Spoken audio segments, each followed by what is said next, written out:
जी students, अस्सलाम वालेकुम। उम्मीद करता हूँ सब खैरियत से होंगे। जल्दी से पहले कल वाले लेक्चर को रिवाइज करते हैं।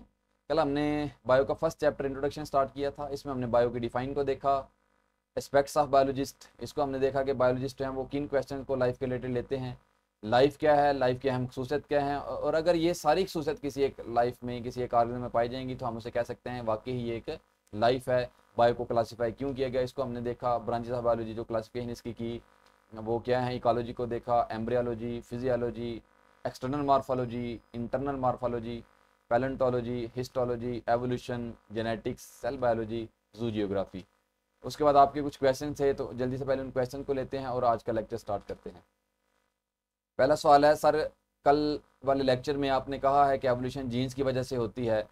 साइंस तो यही कहती है ना कि इंसान मंकी से बना है, तो मंकी में इंसान के जीन कहाँ से आ गए? बिल्कुल, मंकी के अंदर इंसान के जीन नहीं आए, मंकी के अपने ही जीन चेंज हुए थे, जीन्स के अंदर चेंजिंग आई थी, म्यूटेशन हुई थी।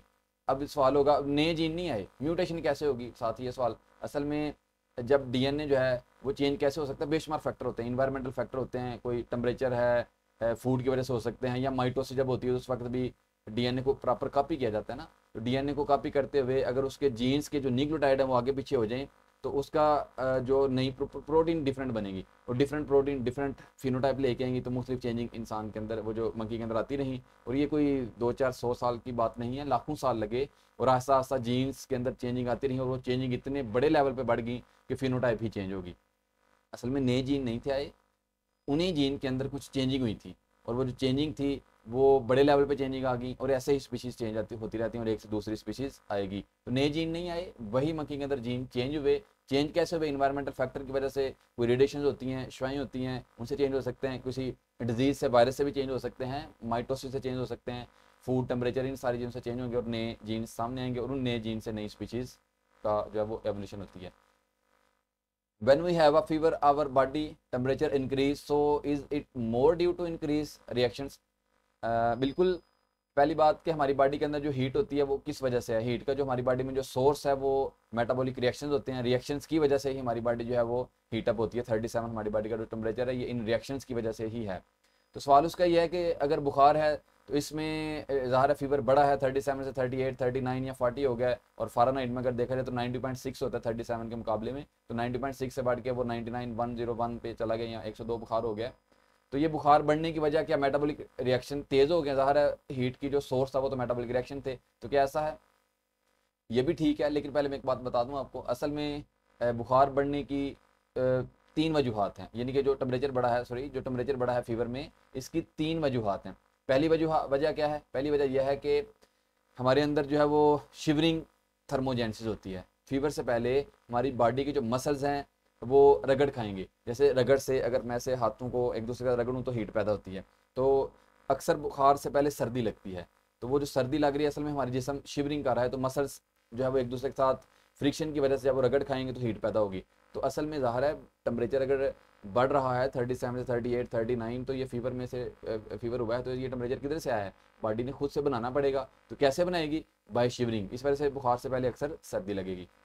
दूसरा, हमारी ये जो बाहर वाली जो वेन्स होती हैं ये कंस्ट्रिक्ट हो जाती हैं, सुकड़ जाती हैं, ताकि ये जो गर्मियों में, वैसे पहले एक बात पहले तो समझा दूं, गर्मियों में हमारी जो बाहर वाला जो ब्लड वेजल होती है ना, ये डायलेट कर जाती हैं, ताकि मोर सरफेस एरिया, और ज़्यादा सरफेस एरिया होगा तो जो बॉडी की हीट है वो बाहर ज़्यादा जाएगी, ताकि उसको कम किया जाए। और सर्दियों में ये सुकड़ जाएंगी, कंस्ट्रिक्ट हो जाएंगी, ताकि जो हीट है वो बाहर ना जाए, क्योंकि सर्दी में हीट बाहर लॉस होने को बचाया जाता है। सेम ऐसे ही जब फीवर होना होता है तो हमारी जो ब्लड वेजल हैं ये कंस्ट्रिक्ट हो जाएंगी, ताकि सरफेस एरिया कम हो जाए और बॉडी की जो हीट है बाहर ज़ाया ना हो, इसको प्रिजर्व किया जाए, क्योंकि टेम्परेचर बढ़ाना है फीवर होने के लिए, फीवर के लिए टेम्परेचर बढ़ाना जाना है। और दूसरा जो आपका सवाल है, बिल्कुल ये भी ठीक है।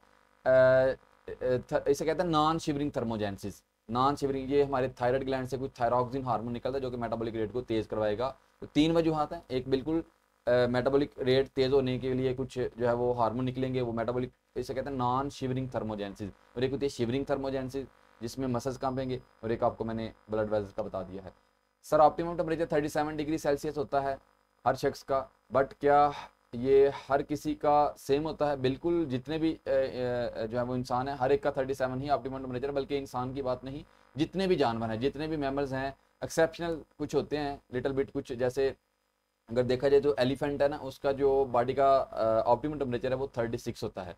36 टू 38 या मैक्सिमम 9 तक भी कुछ जाते हैं, इसी के दरमियान सारे होंगे। लेकिन जो एवरेज है हर एक का, जितने भी मेमल्स हैं और एक्सेप्शनल कुछ के अलावा, तो वो 37 ही होगा, सबका 37 होता है। बर्ड्स का, परिंदों का भी इधर तक ही होता है। 37 डिग्री सेल्सियस ऑप्टिमम है कहते हैं। सेल्सियस को ऑप्टिमम क्यों कहते हैं? 37 को ऑप्टिमम इस वजह से कहते हैं क्योंकि हमारी बॉडी की जो इंजाइम है वो इस पर सही काम करते हैं, इस पर वो एक्टिवली काम करते हैं। जैसे देखो, अगर हम देखें जो आयरन है, इसका मेल्टिंग पॉइंट कितना है आयरन का? मेरे ख्याल में 1500 डिग्री सेल्सियस है। और अगर हम प्लास्टिक का देखें तो 105 है।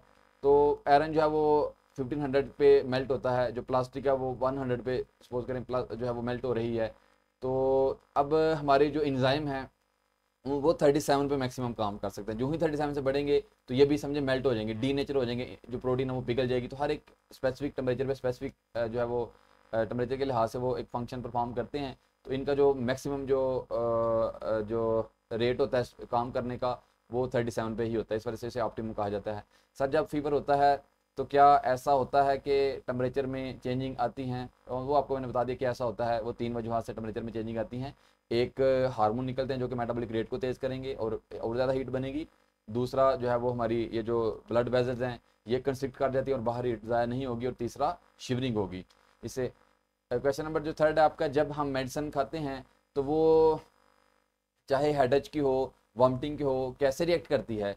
क्या ऐसा होता है कि वो मेडिसिन सिर्फ उसी के लिए जिसके लिए खाई जाती है रिएक्ट करती है, जबकि देखने में तो एक जैसी ही सारी नज़र आती हैं? इंटरेस्टिंग सवाल है बिल्कुल। असल में सवाल ये है कि जितनी भी मेडिसिन है वो दिखने में तो एक जैसी लगती है, लेकिन इधर मैं आपको पहले बता दूं, दिखने में एक जैसी बेशक लग रही हैं लेकिन उनकी केमिकल कंपोजिशन डिफरेंट होगी। ठीक है, ये बात तो क्लियर होगी। हर मेडिसिन की केमिकल कंपोजिशन अंदर डिफरेंट होगी। मालिक्यूल्स इसके अंदर जो भी हैं, जो भी चीज़ें इस्तेमाल की गई हैं वो डिफरेंट होती हैं। कलर पे नहीं आपने जाना, केमिकल कंपोजिशन जरूर डिफरेंट होती है, हर एक की डिफरेंट होगी। तो सवाल यह है कि इनको कैसे पता चलेगा कि अगर पेन किलर की मेडिसिन दी है, कोई भी इन्फेक्शन था, आंख में कोई है, कोई कहीं बॉडी के किसी भी पार्ट में कोई इन्फेक्शन है, तो ये उसी ने टारगेट टिश्यू तक, ये या टारगेट पॉइंट तक कैसे ये मेडिसिन जाएगी? तो इसको ना आपको ये समझना पड़ेगा जिस तरह लॉक एंड की मॉडल है।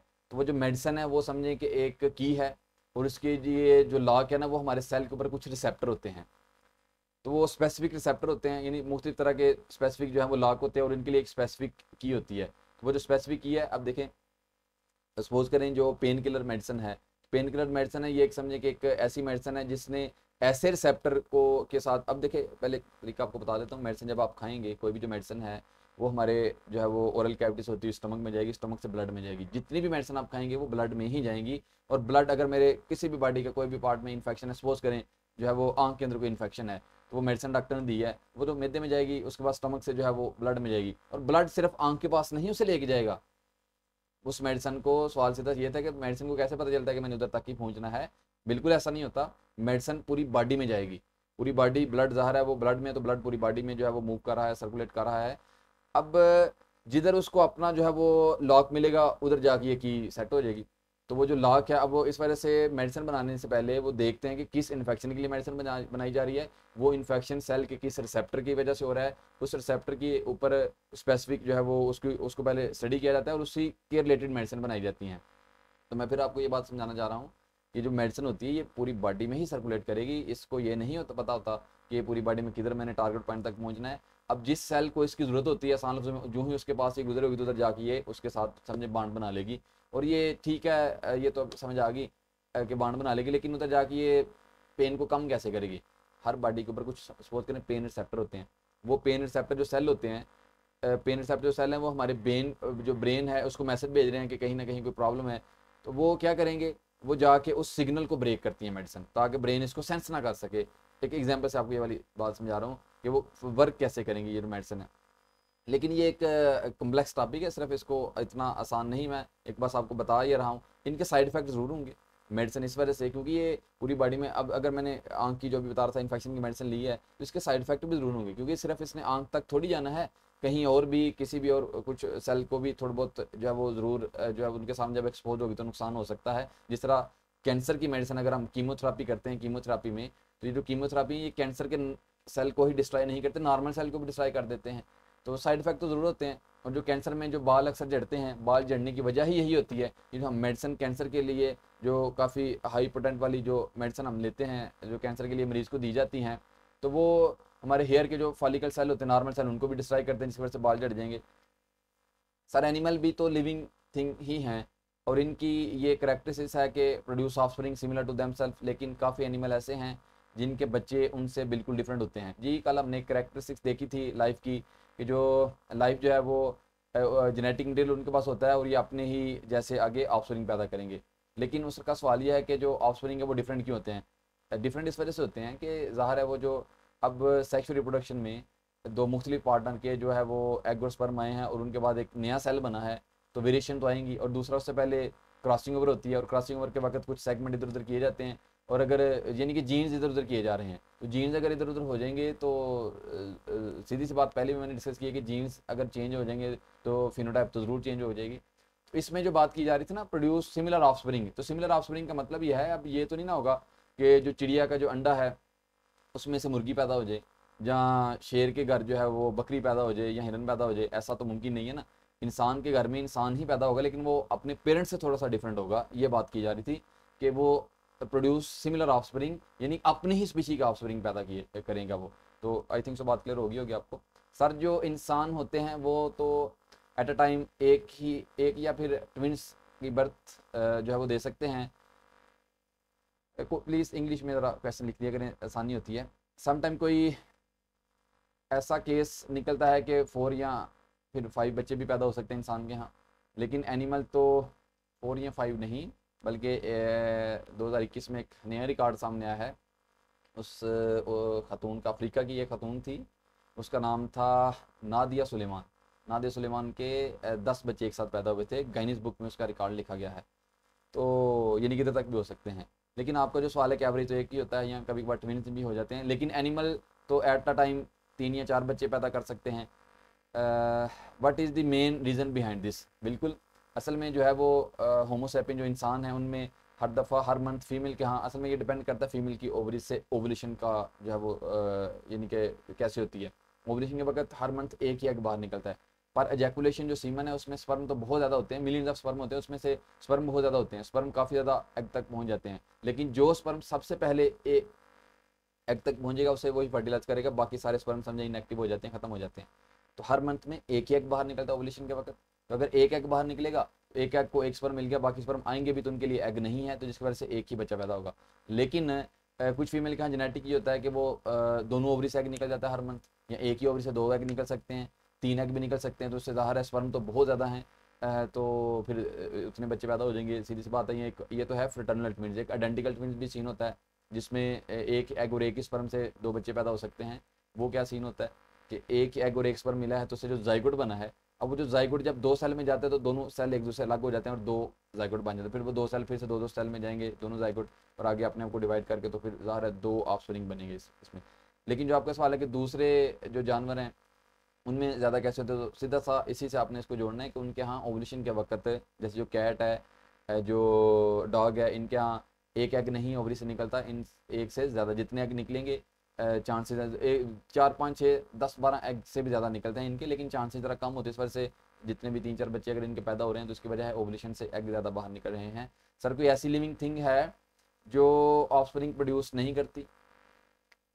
इसी वजह से तो मैंने इसे डिफाइनेड प्रॉपर्टी नहीं था कहा, क्योंकि लाइफ की ये खसूसियत नहीं है कि वो रिप्रोडक्शन ज़रूर करे, इसके बगैर भी लाइफ हो सकती है। जैसे जो है वो क्या नाम है उसका, म्यूल जो है वो आगे ऑफस्प्रिंग पैदा नहीं कर सकता। उसके अलावा अगर आप देखें जो इनफर्टाइल एक कपल है होमोसेपियन में, अगर देखें इंसानों का, तो वो भी अगर बच्चे पैदा उनके नहीं हो रहे, औलाद नहीं हो रही, तो इसका मतलब ये तो नहीं कि वो लाइफ नहीं है। या जो फीमेल जो है वो ड्रोन जो है वो फीमेल है, लेकिन अपनी जैसी वो फीमेल खुद से पैदा नहीं कर सकती, रिप्रोडक्शन नहीं कर सकती, लेकिन लाइफ तो है ना। तो ये बिल्कुल ऐसा हो सकता है। ठीक है, कोशिश ये किया करें कि क्वेश्चन जो है वो इंग्लिश में हो, और दूसरा टॉपिक के रिलेटेड हो, ताकि हमारा टॉपिक जो मेन है वो ना, नेक्स्ट टाइम मैं इसको थोड़ा सा अवॉइड किया करूँगा। ज़ाहिर है दूसरे जो स्टूडेंट्स हैं अगर वो भी थोड़ा सा इसमें प्रॉब्लम आ सकती है, तो कोशिश ये करें क्वेश्चन के जो टॉपिक है उसी के रिलेटेड जितने मर्जी आप क्वेश्चन करें। उसकी समझ नहीं आई तो उसको ज़रूर मैं जो उसको पूरी डिटेल में जाया करूँगा। लेकिन अगर आप, मैं ये नहीं कह रहा आप ऐसे सवाल ना करें, ज़रूर सवाल करें, लेकिन इनके लिए फिर मैं अलग से टाइम रखा करूँगा। लेकिन आज के बाद लेक्चर में सिर्फ रेलिवेंट क्वेश्चन के आंसर ही दिए जाएंगे। कल हमने कुछ ब्रांचेस को डिस्कस किया था, मेरे ख्याल में वो कोई 11 ब्रांचेस थी। उसके बाद नेक्स्ट कुछ और ब्रांचेज जो बुक ने एक पूरे पेज पे लिखी हुई हैं। सबसे पहली है वो मोलेकुलर बायोलॉजी। मालिकुलर जो बायोलॉजी है, इसमें हम इस बायो की इस फील्ड में हम मालिक्यूल्स को स्टडी करेंगे। किस मालिक्यूल को? ऐसे मालिक्यूल जो लाइफ बनाते हैं उनको हम स्टडी करेंगे। Molecular biology is the branch of biology which deal with the structure of organism. यानी कि मालिकुलर बायोलॉजी में हम किसी भी ऑर्गेनिज्म को, जैसे अगर मैं एक इंसान हूँ तो इस इंसान को इसके मालिकुलर लेवल तक चेक किया जाएगा। जो इंसान है वो दिखने में तो आपको एक इंसान नज़र आ रहा है, लेकिन ये कुछ ऑर्गन सिस्टम, ऑर्गन और एंड पे देखा जाए तो सेल, और सेल के अंदर मालिक्यूल ही हैं। तो किसी भी चीज़ को, किसी भी लाइफ को, किसी भी ऑर्गन को, सिर्फ इंसान को नहीं, अगर कोई और स्पीशी का कोई जानवर है तो उसको भी अगर कोई नई स्पीशी मिलती है, उस स्पीशी के उसको मालिकुलर लेवल तक देखा जाता है कि इसके अंदर इसके मालिक्यूल्स कैसे हैं। ज़ाहिर है कोई स्पीशी है वो मुझसे मुख्तलिफ है तो उसके अंदर मालिक्यूल ज़रूर मुख्तलिफ होंगे। मुख्तलिफ का मतलब है कि उनका जो जीन्स मुख्तलिफ हैं, तो जीन्स के अंदर जो न्यूक्लियोटाइड वो भी मालिक्यूल होते हैं तो वो मुख्तलिफ हैं। तो इनको मालिक्यूल लेवल तक चेक किया जाता है कि डिफरेंस किधर है। सिर्फ बाहर से मार्फोलॉजी तो डिफरेंट नज़र आ रही है, लेकिन उसको उसके मालिक्यूल लेवल तक भी चेक किया जाता है। तो वही बात है कि बायोलॉजी में हम किसी भी ऑर्गेनिज्म को उसका जो स्ट्रक्चर उसके मालिक्यूल लेवल तक चेक करते हैं, सेल को उसके मालिक्यूल लेवल तक चेक करते हैं, ऑर्गेनेल्स को उसके मालिक्यूल लेवल तक चेक करते हैं। तो डिफरेंट जो है वो इसमें हम बहुत ही, ये एक वसी जो है वो फील्ड है और बड़ी ही एक एडवांस है। इसके ऊपर बड़ा काम हो रहा है मालिक्यूल लेवल जो बायोलॉजी है, क्योंकि हर ऑर्गेनिज्म जो है वो मालिक्यूल से मिलकर बना है। तो मालिक्यूल्स को चेंज करके ही जो है वो स्पीशीज़ के अंदर चेंज लेके खुद से भी आ रहे हैं। सॉरी, इन्वायरमेंटल बायोलॉजी, इसमें हम वही इकोलॉजी के रिलेटेड ही है ये, कि इसमें हम हर ऑर्गेनिज्म का उसके इन्वायरमेंट के साथ क्या रिलेशन है इसको हम देखते हैं। Environmental biology is the study of organism in relation to their environment. This include interaction between organism and their inorganic and organic environment. यानी कि वो जो इसमें हम इन्वायरमेंटल बायोलॉजी में कोई भी जो ऑर्गेनिज्म है उसका जो अपने इन्वायरमेंट के साथ जो इंटरेक्शन है, जो लेन देन है, वो ऑर्गेनिक के साथ है या इनऑर्गेनिक के साथ। जैसे देखो, अगर मेरा इनऑर्गेनिक चीज़ों के साथ, वाटर के साथ भी इंटरेक्शन है, मेरा ऑक्सीजन कार्बन डाइऑक्साइड के साथ भी जो इंटरेक्शन है, और मेरा ऑर्गेनिक फूड के साथ भी इंटरेक्शन है, उनके साथ मेरा लेन देन है, मैं जानवर से फूड जो है वो ले रहा हूँ, तो दोनों एस्पेक्ट्स में देखा जाता है ऑर्गेनिक और इनऑर्गेनिक के साथ मेरा हमारा क्या ताल्लुक है। ये जितने भी इन्वायरमेंटल बायोलॉजी आपके सेकेंड ईयर में 3 चैप्टर हैं, डिटेल में देखेंगे। तो इधर बस एक ब्रांच बता रहे हैं ना, इनके 3 चैप्टर हैं इन्वायरमेंट के रिलेटेड आपके सेकेंड ईयर में, specially as it relates to human activities. Microbiology, इसमें हम कुछ माइक्रो जो छोटी लाइफ है इसको डिस्कस करते हैं, इसको हम स्टडी करते हैं। This is study of micro organism which include bacteria को डिस्कस करेंगे, वायरस को, प्रोटोजोआ को, माइक्रोस्कोपिक एल्गी एंड फंजाई को। बैक्टीरिया, वायरस, ठीक है। प्रोटोजोआ ये किंगडम प्रोटिस्टा से बिलोंग करते हैं, यानी कि ऐसे प्रोटिस्ट जो एनिमल लाइक हैं। जोआ का मतलब होता है एनिमल। किंगडम प्रोटिस्टा में मुख्तलिफ तरह के एनिमल पाए जाते हैं, जो है वो ऑर्गेनिज्म पाए जाते हैं। किंगडम प्रोटिस्टा को निकाले मुँह का किंगडम भी कहता है। हर वो जो है वो ऑर्गेनिज्म जो किसी भी किंगडम में फिट ना हो तो इसको प्रोटोजोआ, जो प्रोटिस्टा वाला किंगडम होता है इसमें फेंक देते हैं। इसमें एनिमल लाइक भी मिलते हैं, इसमें फंजाई लाइक भी मिलते हैं, इसमें प्लांट लाइक भी मिलते हैं, जो है इसमें प्रोक्रियोट, यानी कि प्रोक्रियोट्स लाइक नहीं, क्योंकि प्रोक्रियोट्स जो हैं वो सिर्फ किंगडम वगैरह में ही पाए जाएंगे। बाकी इसमें फंजाई लाइक, एल्गी लाइक भी इसमें मिलते हैं, तो मुख्तलिफ तरह के। तो उसी किंगडम प्रोटिस्टा में ही कुछ प्रोटोजोआ होते हैं जो कि यूनिसेलुलर होते हैं, आंख से नज़र नहीं आते। एनिमल लाइक होते हैं लेकिन यूनिसेल होते हैं, आंख से नज़र नहीं आते। इस वजह से, क्योंकि एनिमल की तो ये खूसियत है कि मल्टी सेलुलर हूँ, इस वजह से सारी खूसियत एनिमल लाइक जैसी हैं। जैसे अमेबा को देखें आप, हेट्रोटाफ है, सेल वाल नहीं है, तो उसको किंगडम प्रोटिस्टा में एज अ प्रोटोजोआ फेंका होता है। तो अगर इसको स्टडी करना है तो फिर इसे हम माइक्रोबायोलॉजी में स्टडी करेंगे। इस तरह के बेशुमार और भी ऑर्गेनिज्म होते हैं। उसके अलावा जो माइक्रोस्कोपिक एल्गी एंड फंजाई, देखो बाकियों के साथ उसने माइक्रोस्कोपिक नहीं लिखा, सिर्फ एल्गी और फंजाई के साथ लिखा है। इसका मतलब एल्गी वो तो लाइफ, बैक्टीरिया, वायरस और प्रोटोजोआ ये तो हैं ही माइक्रोस्कोपिक, ये तो सिंपल लाइफ है, इसको तो माइक्रोस्कोप की मदद से ही देखा जाता है। लेकिन जो एल्गी और फंजाई है, ये कुछ एल्गी जैसे कि ब्राउन एल्गी है, वो 75 मीटर जो है उसकी लेंथ होती है। फंगस भी बहुत बहुत जो है वो वाज़ेह नज़र आ रही होती है, बहुत ज़्यादा स्पीशीज है इसकी। लेकिन कुछ यूनिसेलुलर एल्गी भी होती है, जैसे यूग्लिना वगैरह। फंगस जो है ये भी यूनिसेलुलर, जो फंजाई है वो जो यीस्ट है इसको, तो इन सब की स्टडी भी हम जो यूनिसेलुलर जो है वो, या जो माइक्रोस्कोपिक एल्गी और फंजाई, इसको भी हम इसमें देखते हैं। क्या देखते हैं इसमें? हम देखते ये हैं कि वायरस जो है उसका हमारी ज़िंदगी के ऊपर क्या असर है, उसकी अंदर सारी केमिस्ट्री क्या है, कौन से उसका डीएनए कैसा है, कैसे वो वर्क करता है, किस तरह हमें नुकसान में जाता है, बैक्टीरिया किस तरह नुकसान में जाता है, या कौन से बैक्टीरिया हमारे लिए फ़ायदेमंद हैं, प्रोटोजोआ हमारी ज़िंदगी के ऊपर किस तरह असर डालते हैं, एल्गी फंजाई का क्या था। तो इसको हम इंशाल्लाह इसमें देखेंगे, आगे कुछ आएंगे चैप्टर उनमें। फ्रेश वाटर बायोलॉजी, ये बायो की एक ऐसी ब्रांच है जिसमें हम फ्रेश वाटर के अंदर जितनी भी लाइफ है उसको देखते हैं। एक होता है मेरीन वाटर और एक होता है फ्रेश वाटर। हमारी ज़मीन के ऊपर 71% जो है वो क्या है, वाटर है, और 9% है वो लैंड है। तो 71% जो वाटर है उसमें भी दो तरह का पानी होता है, एक फ्रेश वाटर और एक मरीन। 97% पूरी जो 71% पानी है उसमें से 97% जो पानी है वो मरीन होता है, और जो सिर्फ 3% वाटर जो है वो क्या होता है, फ्रेश वाटर। फ्रेश वाटर किसे कहते हैं, ऐसा वाटर जिसके अंदर साल्ट कम हो, और मरीन वाटर ऐसा वाटर होता है जिसके अंदर साल्ट ज़्यादा हो, उसे हम मरीन वाटर कहते हैं। उसके अलावा ऐसा वाटर जो रुका हुआ हो उसे हम मरीन वाटर कहते हैं। उसके अलावा जो फ्लो कर रहा हो, जो चल रहा हो, इसे भी हम फ्रेश वाटर में के ज़िम्मे में लेके आते हैं। लेकिन मेन जो डिफरेंस है, फ्रेश वाटर वो साल्ट की वजह से इसे कहा जाता है। फ्रेश वाटर किधर किधर पाया जाता है, जितने भी हमारी जो रिवर्स हैं, जो दरिया हैं, जो लेक्स झीलें हैं, जो जो ग्लेशियर्स, जो बर्फ़ है सारी, अंडरग्राउंड जो वाटर है, वाटर टेबल जिसे कहते हैं, ये सारा सारा फ्रेश वाटर में है। तो बायोलॉजी में हम फ्रेश वाटर के अंदर जितनी भी लाइफ है उसको पढ़ेंगे। फ्रेश वाटर बायोलॉजी में हम फ्रेश वाटर की लाइफ को पढ़ेंगे। पहले फ्रेश वाटर आपको क्लियर करना चाह रहा था, फ्रेश वाटर है क्या। फ्रेश वाटर के अंदर अब जो फ्रेश वाटर बॉडीज़ का तो आपको समझ आ गया, वो रिवर है, जितनी भी चीज़ें हैं इनके अंदर जितनी भी लाइफ है उसको हम देखते हैं कि वो लाइफ उधर कैसे रह रही है। वो जो फ्रेश वाटर के अंदर उनका रहन सहन कैसा है, जो फिजिकल पैरामीटर हैं, जो वाटर है उसका टेम्परेचर कैसा है, उस वाटर का, उस वाटर की केमिकल कंपोजिशन कैसा है, उस वाटर मुख्तलिफ चीज़ें उसके अंदर हम देखते हैं। तो branch of deals with the organism living in fresh water bodies, यानी फ्रेश वाटर बॉडी के अंदर जो भी लाइफ रह रही है उसको हम इसमें पढ़ते हैं। दरिया के अंदर हो सकती है वो लाइफ, ज़ाहिर है ये भी फ्रेश वाटर में आ रहा है, लेक्स झीलें वगैरह। फिजिकल एंड केमिकल पैरामीटर, यानी कि इसमें हम उस के फिजिकल और केमिकल, उस वाटर का कलर कैसा है, उस वाटर के अंदर जो है वो लाइफ और कौन कौन सी रह रही है, फिजिकल मैटर में वो देखते हैं। उस वाटर का टेम्परेचर कैसा है, और केमिकल अगर देखा जाए तो उस वाटर के अंदर और मुख्तलिफ तरह के जो केमिकल हैं वो कौन कौन से हैं, किस तरह ये इसकी जो लाइफ है उनको बीमारियाँ कैसे हो रही हैं, मुख्तलिफ इसको काफ़ी डिटेल में फ्रेश वाटर के अंदर लाइफ को देखा जाता है। मरीन बायोलॉजी, मरीन वाटर वही जो टोटल 71 का जो 97% वाटर है वो मरीन है, समंदर। तो इसमें हम देखते हैं मरीन जो वाटर है ये साल्टी क्यों है, समंदर का पानी जो है ये नमकीन क्यों है, और दिन ब दिन और नमकीन हो रहा है। जो साल्टी वाटर है इसकी वजह यह है, ये जो समंदर है ना, ये ग्लेशियर्स के पिघलने से जो है वो सारा के सारे ये जो बर्फ़ के पहाड़ होते हैं ये सारा सारा समंदर में गिर रहा होता है। उसके अलावा दरिया जितना भी फ्रेश वाटर है ये भी आस पास समंदर में ही गिर रहा होता है, दरियाओं का पानी भी समंदर में गिरेगा। तो रास्ते में जाते हुए जो बर्फ़ के पहाड़ जब पिघलते हैं तो ग्लेशियर्स पिघलेंगी, तो रास्ते में कहीं जो अपने साथ वो साल्ट को बहा के लेके जाएंगे, मुख्तलिफ रास्ते में ऐसी चट्टानें आएंगी जिसको वो साथ बहा के लेके जाएंगे। वो सारा पानी जो साल्टी वाटर है अपने साथ साल्ट बहा के समंदर में जाएगा, और समंदर का पानी है वो क्या होगा, अवेपोरेट होगा। जब अवेपोरेट होगा तो पानी अवेपोरेट होगा, वो साल्ट है वो नीचे ही रहेंगे। तो आस्ता आस्ता इस तरह ये साइकिल चलता रहेगा, और साल्ट आते रहेंगे, पानी फिर जाता रहेगा, तो साल्ट का इजाफा समंदर के अंदर होता रहेगा। तो ज़ाहिर है मरीन जो बायोलॉजी है इसमें हम उस समंदर के अंदर जो लाइफ है उसको पढ़ेंगे। ज़ाहिर है लाइफ मुख्तलिफ तो ज़रूर होगी, फ्रेश वाटर की लाइफ और होगी, मरीन वाटर की लाइफ और होगी। मरीन के अंदर साल्ट ज़्यादा है, उधर उसी के रिलेटेड कुछ स्पीशीज पाई जाएंगी। फ्रेश वाटर के अंदर साल्ट कम है तो उधर उसी के रिलेटेड फ्रेश वाटर की जो लाइफ है वो अगर आप मरीन में रखेंगे तो वो उधर सर्वाइव नहीं कर सकेगी, और मरीन की जो लाइफ है वो आप फ्रेश वाटर में रखेंगे तो वो सर्वाइव नहीं कर सकेगी। अपनी अपनी अडाप्टेशन होती हैं। तो this is the study of life in seas and oceans.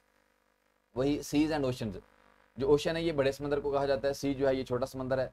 Seize मिलके ही ओशन बन रहे हैं, समझे कि ये जो लैंड और ओशन के दरमियान वाला जो एरिया होता है उसे हम सी कहते हैं। दिस इंक्लूड, वो सी के अंदर लाइफ है, ओशन के अंदर लाइफ है, इसको हम पढ़ते हैं इसमें। This include study of marine life and physical and chemical, वही फ्रेश वाटर की तरह फिजिकल कंपोजिशन चेक की जाती है, इसकी केमिकल भी चेक किया जाता है, इसकी कंपोजिशन और फिजिकल भी देखा जाता है कि उसके अंदर जो है वो फिजिकल कौन कौन सी लाइफ है, उसकी जो है वो टेम्परेचर वगैरह कैसा है। एंड केमिकल करेक्टरिस्टिक्स ऑफ सी, जो है वो एक्टिंग फैक्टर ऑफ मरीन, कौन कौन से ऐसे फैक्टर हैं जो कि मरीन लाइफ के ऊपर जो एक्ट करते हैं, मरीन लाइफ को नुकसान पहुंचा सकते हैं। पैरासाइटोलॉजी में हम पैरासाइट को स्टडी करते हैं।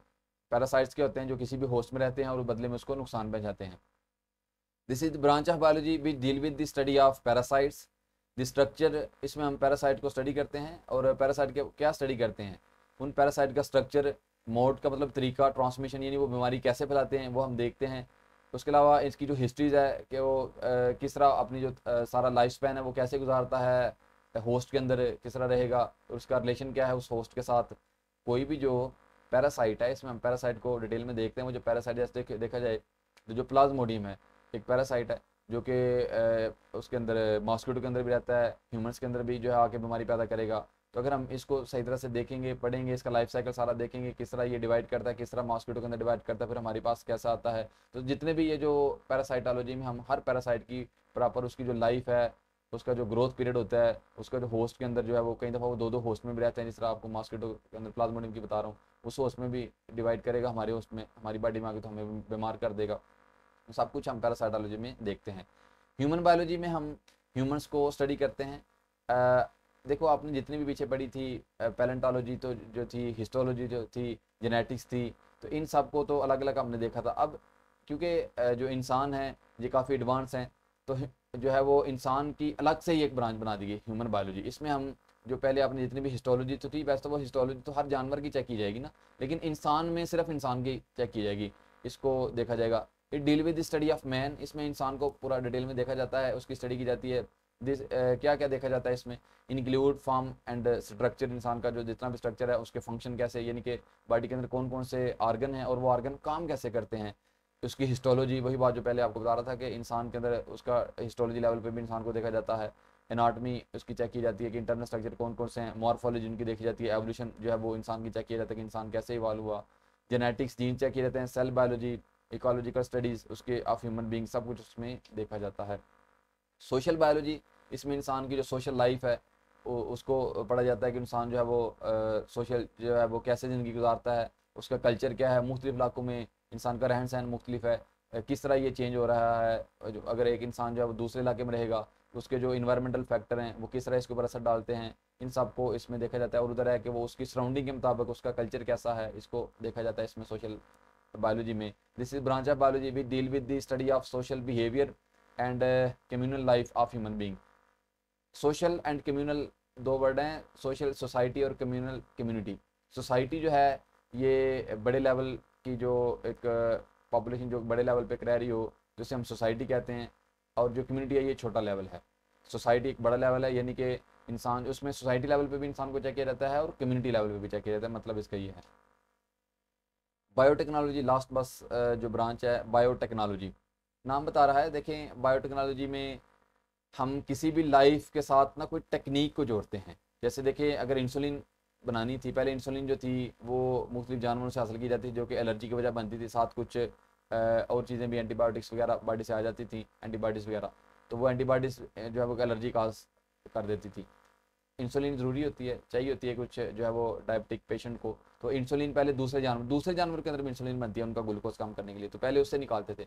लेकिन बाद में क्या किया गया कि किसी लाइफ के अंदर कुछ ऐसी टेक्नोलॉजी लेके आए, उसके अंदर कोई टेक्निक्स को जोड़ा गया, बैक्टीरिया के अंदर कुछ ऐसे जीन डाले गए जो कि इंसुलिन बनाएं, तो वो जीन्स हमारे लिए इंसुलिन बना बना के दे रहे हैं और प्योर इंसुलिन होगी तो उसको हम इस्तेमाल कर रहे हैं। तो बायोटेक्नोलॉजी में ऐसा ही कुछ किया जाता है, यानी जीन्स के साथ छेड़छानी की जाती है। वो देखें आप इस डायग्राम में, उस डीएनए के अंदर कुछ जीन्स को चेंज किया जा रहा है, बल्कि अभी जाइगोट की स्टेज में, जाइगोट स्टेज में आप किसी भी इंसान के अंदर भी, इसे कहते हैं क्रिस्पर बेबी के नाम से एक पूरी टेक्निक टर्म आ रही है, जिसमें जाइगोट के अंदर अगर आप जीन्स को चेंज कर देंगे उस वक्त, ज़ाहिर है जाइगोट को जो जीन मिले इसने माइटोसिस करनी तो उन्हीं जीन को कॉपी करना है, तो अगर आप अच्छे जीन चेंज कर देंगे डीएनए के अंदर तो आपका जो फिजिकल जो एक्सप्रेशन होगा, जो फिनोटाइप होगी वो भी डिफरेंट होगी।